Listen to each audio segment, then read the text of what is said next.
ഷഹദ് റഹ്മാൻ കൂടി ചേരുന്നുണ്ട്. ഷഹദ്, നേരത്തെ മുണ്ടക്കയിൽ ആ തെരച്ചിൽ നടത്തിയിടത്തൊക്കെ ഉണ്ടായ നമ്മുടെ പ്രതിനിധിയാണ്. നാളെ എങ്ങനെയാണ് ദൗത്യം നടക്കാൻ പോകുന്നതെന്ന കാര്യങ്ങൾ ഷഹദ് വിവരിക്കുകയും ചെയ്യും. ഷഹദ്, അറിയേണ്ടത് നാളത്തെ ദൗത്യം അത് ഇന്ന് ഉണ്ടായതുപോലെ കൃത്യമായ ഒരു ആക്ഷൻ പ്ലാൻ പ്രകാരം തന്നെയാണോ? ഈ 6 മേഖലകൾ നാളെയും തുടരുന്നുണ്ടോ? ഇന്നിപ്പോൾ ഈ ആക്ഷൻ പ്ലാൻ പ്രകാരം നേരത്തെ തീരുമാനിച്ച ഇടങ്ങളിലെല്ലാം എത്താൻ ഈ ദൗത്യസംഘത്തിന് കഴിഞ്ഞിട്ടുണ്ടോ? അല്ലെങ്കിൽ നാളത്തെ ദൗത്യം എന്ന് പറയുന്നത് കൂടുതൽ ഇടങ്ങളിലേക്ക് പരിശോധന വ്യാപിപ്പിക്കുക എന്നുള്ളതാണ്. കാരണം നമുക്കറിയാം, ഇന്ന് പാലം തയ്യാറായി കഴിഞ്ഞു. അതിനുശേഷം കൂടുതൽ യന്ത്ര സാമഗ്രികൾ ഈ മേഖലകളിലേക്ക് എത്തിച്ചു തുടങ്ങി. അതുകൊണ്ട് തന്നെ ഇനി വ്യാപകമായിട്ട് പരിശോധനകൾ നടത്തുക എന്നതാണ് ഈ സേനയ്ക്ക് മുന്നിൽ അല്ലെങ്കിൽ നമ്മുടെ മുന്നിൽ ഉള്ള ഒരു പ്രധാനപ്പെട്ട ലക്ഷ്യം എന്നുള്ളത്.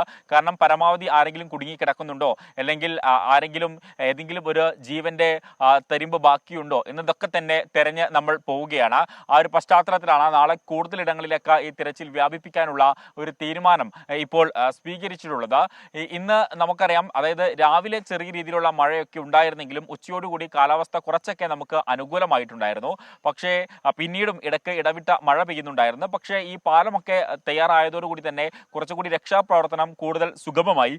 അതുകൊണ്ട് തന്നെ ഇന്ന് നല്ല രീതിയിൽ രക്ഷാപ്രവർത്തനം നടത്താൻ സാധിച്ചു എന്നുള്ളതാണ് നമുക്ക് മനസ്സിലാക്കാൻ സാധിക്കുന്നത്. ഏറ്റവും ഒടുവിൽ വന്ന കണക്കനുസരിച്ച് മേപ്പാടി CHCയിൽ ഇന്നെത്തിയത് 9 മൃതദേഹങ്ങളാണ്. അങ്ങനെ ആകെ 142 മൃതദേഹങ്ങളാണ് ഇന്നത്തെ ഈ CHCയിൽ മാത്രം ലഭിച്ചിട്ടുണ്ടായിരുന്നത്. അതുപോലെ തന്നെ 5 ശരീരഭാഗങ്ങളാണ് എത്തിയിട്ടുണ്ടായിരുന്നത്. ആകെ 24 ശരീരഭാഗങ്ങളാണ് ഈ CHCയിൽ ലഭിച്ചിട്ടുണ്ടായിരുന്നത്. സമാനമായ രീതിയിൽ ഇവിടെ ചാലിയാറിലും കുറെ അധികം മൃതദേഹങ്ങൾ ഇന്ന് കണ്ടുകിട്ടി എന്നുള്ളതാണ് നമുക്ക് മനസ്സിലാക്കാൻ സാധിക്കുന്നത്. അപ്പോൾ അതിന്റെ ആകെ കണക്ക് അല്പസമയത്തിനകം കൂടി പുറത്തു വരും എന്നുള്ളതാണ് നമുക്ക് ലഭ്യമാകുന്ന വിവരം. അപ്പോൾ ഈ മരണസംഖ്യ കൂടുകയാണ്. അത് നമുക്കെല്ലാവരെ സംബന്ധിച്ചും നമുക്കെല്ലാവർക്കും വലിയ വേദന ജനിപ്പിക്കുന്ന ഒരു കാര്യം തന്നെയാണ്. കാരണം ഇനിയും കൂടുതൽ ആളുകളെ കണ്ടുകിട്ടാനുണ്ട്. ഇന്ന് നമ്മൾ ദുരിതാശ്വാസ ക്യാമ്പിലൊക്കെ നിൽക്കുന്ന സമയത്ത് അവിടെ കുറെ അധികം ആളുകളാണ് ഇത്തരത്തിൽ ഒറ്റവരെ അതുപോലെ തന്നെ ഉടയവരെയൊക്കെ കാണാതെ പ്രതീക്ഷയോടെ കാത്തു നിൽക്കുന്നത്. ഒരു കുടുംബത്തിലെ 12 പേരെ കാണാനില്ല. അതിൽ 4 പേരുടെ മൃതദേഹം കിട്ടിയിട്ടുണ്ട്. ഇനി കുറച്ച് പേരുടെ മൃതദേഹം കൂടി കിട്ടാനുണ്ട്. അതുപോലെ തന്നെ ഒരു കുടുംബത്തിലെ 6 പേരെ കാണാനില്ല. ഇനി കുറച്ച് പേരുടെ മൃതദേഹങ്ങൾ കിട്ടാനുണ്ട്. അതുപോലെ തന്നെ അമ്മയുടെ മൃതദേഹം കിട്ടിയിട്ടില്ല, അല്ലെങ്കിൽ അമ്മയെ കണ്ടു കിട്ടിയിട്ടില്ല, അച്ഛനെ കണ്ടു കിട്ടിയിട്ടില്ല. അങ്ങനെ നിരവധി പേരാണ് ഇത്തരത്തിൽ കാണാമറയത്ത് ഇപ്പോഴും ഒളിഞ്ഞിരിക്കുന്നത്. അതുപോലെ തന്നെ പ്രതീക്ഷയോടെ അവരുടെ ബന്ധുക്കൾ, അവരുടെ മകൻ, അല്ലെങ്കിൽ അവരുടെ സഹോദരി, അമ്മ, മക്കൾ, അങ്ങനെ എന്ന് വേണ്ട എല്ലാവരും പ്രതീക്ഷയോടെ കാത്തിരിക്കുകയാണ്. അപ്പോൾ മിസ്സിംഗ് കേസുകൾ കുറെ അധികം റിപ്പോർട്ട് ചെയ്തിട്ടുണ്ട്. അപ്പോൾ ഇവർക്കൊക്കെ തന്നെ ഒരു ഉത്തരം ലഭിക്കേണ്ടതുണ്ട്. അപ്പോൾ ഈ പരിശോധന കൂടുതലിടങ്ങളിലേക്ക് വ്യാപിപ്പിക്കാനാണ് നിലവിൽ തീരുമാനിച്ചിട്ടുള്ളത്. അതുപോലെ തന്നെ ഈ മൃതദേഹങ്ങൾ വിവിധ ആശുപത്രികളിലായിട്ട് ഇപ്പോൾ സൂക്ഷിച്ചിട്ടുണ്ട്. പക്ഷേ ഈ മൃതദേഹങ്ങൾ തിരിച്ചറിയാൻ പറ്റാത്ത അല്ലെങ്കിൽ തിരിച്ചറിയാത്ത കുറെ അധികം മൃതദേഹങ്ങൾ ഈ മോർച്ചറിയിൽ സൂക്ഷിക്കുകയും ചെയ്തിട്ടുണ്ട്. അപ്പോൾ ഇത്തരം മൃതദേഹങ്ങൾ പരിശോധിക്കാൻ അല്ലെങ്കിൽ അത് തിരിച്ചറിയാൻ ഒക്കെ ആയിട്ട് കൂടുതൽ ബന്ധുക്കളൊക്കെ ഈ മേഖലകളിലേക്ക് എത്തുന്നുണ്ട്. പക്ഷേ നിർഭാഗ്യമെന്ന് പറയട്ടെ, ഇപ്പോൾ ദിവസം 4 കഴിയുന്നു. പല മൃതദേഹങ്ങളും കൃത്യമായിട്ട് തിരിച്ചറിയാൻ പോലും പറ്റാത്ത സാഹചര്യത്തിലാണ്. അതുകൊണ്ട് തന്നെ ബന്ധുക്കൾ എന്ത് ചെയ്യണം എന്നറിയാത്ത ഒരു നിസ്സഹായ അവസ്ഥയിൽ കൂടിയാണ് എന്നുള്ളതാണ് ഏറ്റവും പ്രധാനപ്പെട്ട കാര്യം.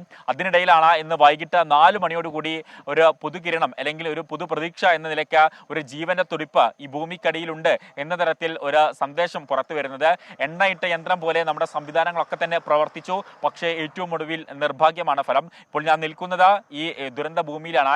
ഏറ്റവും ഒടുവിലത്തെ പോലീസ് ജീപ്പാണ് ഇപ്പോൾ എൻ്റെ പുറകിലൂടെ പോയിട്ടുണ്ടായിരുന്നത്. ഈ പോലീസ് ജീപ്പിൽ ഇപ്പോൾ സേനാ അംഗങ്ങളായിരുന്നു ഉണ്ടായിരുന്നത്, അത് ആർമി അംഗങ്ങളായിരുന്നു ഉണ്ടായിരുന്നത്. അവരാണ് ഇപ്പോൾ അല്പം മുമ്പ് പോയിട്ടുണ്ടായിരുന്നത്. അപ്പോൾ ഇവിടെ നിന്നും എല്ലാ അംഗങ്ങളും അല്ലെങ്കിൽ ഇവിടെ നിന്നുള്ള എല്ലാ വാഹനങ്ങളും പോയിരിക്കുന്നത്. ഇന്നത്തെ രക്ഷാപ്രവർത്തനം പൂർണ്ണ അർത്ഥത്തിൽ അവസാനിപ്പിച്ചിരിക്കുന്നു. നാളെ കാലാവസ്ഥ അനുകൂലമാണെങ്കിൽ കുറെ കൂടി നല്ല രീതിയിലുള്ള തെരച്ചിൽ നടത്താനാണ് നിലവിൽ തീരുമാനിച്ചിട്ടുള്ളത്. പ്രധാനമായിട്ടും ഈ വലിയ പാറക്കല്ലുകളൊക്കെ എടുത്തു മാറ്റി അതിനടിയിലൊക്കെ ആരെങ്കിലും കുടുങ്ങിക്കിടക്കുന്നുണ്ടെങ്കിൽ അവരെ പുറത്തെടുക്കുക. അതുപോലെ തന്നെ ഈ വലിയ വാർപ്പിട്ട വീടുകളാണ്. അപ്പോൾ ഈ സ്ലാബുകൾക്കടിയിൽ ആരെങ്കിലും കുടുങ്ങിക്കിടക്കുന്നുണ്ടെങ്കിൽ അവരെ രക്ഷപ്പെടുത്തുക തുടങ്ങിയ ദൗത്യങ്ങൾക്കാണ് പ്രധാനമായിട്ടും മുൻഗണന നൽകുന്നത്. അതാണ് ഇന്നലെയും ഇന്നുമൊക്കെയായിട്ട് നടക്കുകയും ചെയ്യുന്നത്. അത് ഇന്നാണ് കുറെ കൂടി സുഗമമായിട്ട് അല്ലെങ്കിൽ കുറെ കൂടി ഊർജിതമായിട്ട് ആ രക്ഷാപ്രവർത്തനം ആരംഭിച്ചിട്ടുള്ളത്. നമുക്കറിയാം, ഇന്നാണ് പാലം പൂർണ്ണ അർത്ഥത്തിൽ സജ്ജമായിട്ടുള്ളത്. അതുകൊണ്ട് തന്നെ ഇന്ന് അത് നല്ല രീതിയിൽ പുരോഗമിക്കുകയും ചെയ്തിട്ടുണ്ട്. കൂടുതലിടങ്ങളിൽ കുറെ കൂടി ആഴത്തിൽ ഇത്തരത്തിൽ തുഴഞ്ഞ് പരിശോധിക്കാനുള്ള ഒരു ശ്രമം ഇന്ന് തുടർന്നീളം നടത്തിയിട്ടുണ്ടായിരുന്നു എന്നുള്ളതാണ് ഏറ്റവും പ്രധാനപ്പെട്ട കാര്യം. കൂടാതെ ഈ ദുരിതാശ്വാസ ക്യാമ്പുകളിലേക്ക് കൂടുതലായിട്ട് അവശ്യ സാധനങ്ങളൊക്കെ തന്നെ എത്തുന്നുണ്ട് എന്നുള്ളതും ഏറ്റവും എടുത്തു പറയേണ്ട ഒരു കാര്യമാണ്. നമുക്കറിയാം, ഇതിനു മുൻപ് പ്രളയകാലത്തൊക്കെ കേരളം ഒറ്റക്കെട്ടായി നിന്നിട്ടുണ്ട്. ആ ഘട്ടത്തിലൊക്കെ തന്നെ നമുക്ക് ഒന്നിനും ഒരു കുറവും വന്നിട്ടില്ല. സമാനമായ രീതിയിൽ രീതിയിൽ തന്നെയാണ് ഇത്തരത്തിൽ വയനാട് ഇത്തരത്തിൽ വലിയൊരു ദുരന്തത്തെ, അതായത് കേരളം കണ്ടതിൽ വെച്ച് ഏറ്റവും വലിയ ദുരന്തത്തെ അഭിമുഖീകരിക്കുന്ന ഘട്ടത്തിൽ എല്ലാവിധ സാധനങ്ങളും ആരുടെയും ആഹ്വാനം ഇല്ലാതെ തന്നെ ഇങ്ങോട്ടേക്ക് എത്തുന്നു എന്നുള്ളത് ഏറെ സന്തോഷം നിറഞ്ഞ ഒരു കാഴ്ചയാണ്, അല്ലെങ്കിൽ നമുക്ക് കാണാൻ സാധിക്കുന്നത് ഇത്തരം ദുരിതാശ്വാസ ക്യാമ്പുകളിൽ നിന്ന്. എന്നാൽ അതേ സമയത്ത് ഈ ക്യാമ്പുകളിൽ കഴിയുന്ന ആളുകളെ സംബന്ധിച്ചിടത്തോളം അവർ ഇന്നലെ വരെ കണ്ട, അല്ലെങ്കിൽ കഴിഞ്ഞ ദിവസം രാത്രി കിടന്നുറങ്ങുമ്പോൾ അവസാനമായി വീഡിയോ കോൾ വരെ ചെയ്ത പലരും ഇന്ന് ശരി ഷാദ്, ജീവിച്ചിരിക്കില്ല. അങ്ങനെ ഒരുപാട് വിലാപങ്ങളുണ്ട്, ഒരുപാട് പേർക്ക് ഓർമ്മകളുണ്ട്. അതെല്ലാം തച്ചുടച്ചാണ് 4 ദിവസം മുൻപ് ആ വലിയ മലവെള്ളപ്പാച്ചിലുണ്ടായത്. അതിൽ ഒഴുകിപ്പോയ ജീവിതങ്ങൾ ഒരുപാടാണ്, ബാക്കിയായത് അവരുടെ ഓർമ്മകൾ മാത്രവുമാണ്.